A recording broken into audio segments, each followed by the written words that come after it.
I've never been to China before, so I'm really excited to explore with all of you and get to know you better. Thank you.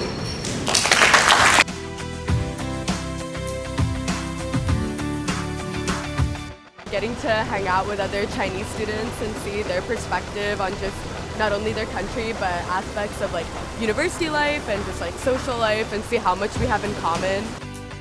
We've already been to Beijing, Chongqing, and now we're in Hangzhou. So we haven't been in Hangzhou for long, but as soon as we landed, you could see that it almost reminded me of Manhattan, with the way that you have like the body of water and also just like the really cool architecture. You have the skyline and the skyscrapers, and it just looks so like modern and sleek. We've visited a lot of city planning centers and like logistics centers to see how kind of city planning and urban development has evolved in China over the past 40 years. You see that they took a lot of thought to make decisions about where to put things and how to make it as organized and clean as possible, while also balancing the natural environment around it and making sure to preserve it as well as possible. In the US, however, we just haven't really come to that point yet. I think the Paris Climate Accords were a great step forward, and I really hope that the US, after this next election, will choose to participate in them again.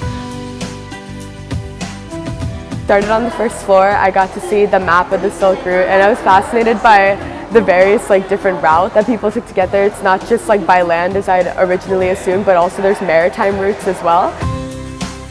You can see all the way back in like the 1400s, it already had so many different trade partnerships already established. I've been looking at all like the silk designs, and it's been so beautiful. I've never seen anything like it. Also, even just like the old clothes that you find that have been excavated have just been preserved so well. You can still see like how like soft the material is. All the colors have been preserved. I haven't really seen a lot of clothing that's been that old, that's been just like protected so well. So it's cool to see how like China's fashion has also evolved throughout time. I hope to continue looking around and seeing like what it's like even today.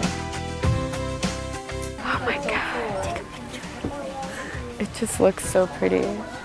I would literally wear this nowhere in my life ever.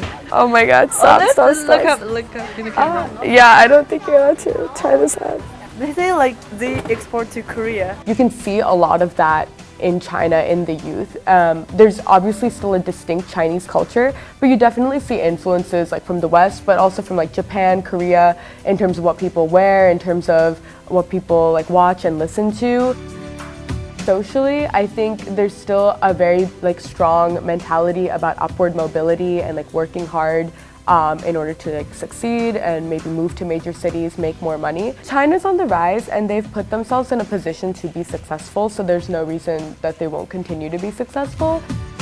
你好，举行中国，谢谢让一让，我要去吃饭。多少钱？我不知道。I got to know the Chinese students I was with very well over these past 20 days, which is like probably my favorite part of the program. I feel like our lifestyles are very similar just because of how like small the world has become today. We even like watch the same things, listen to the same things.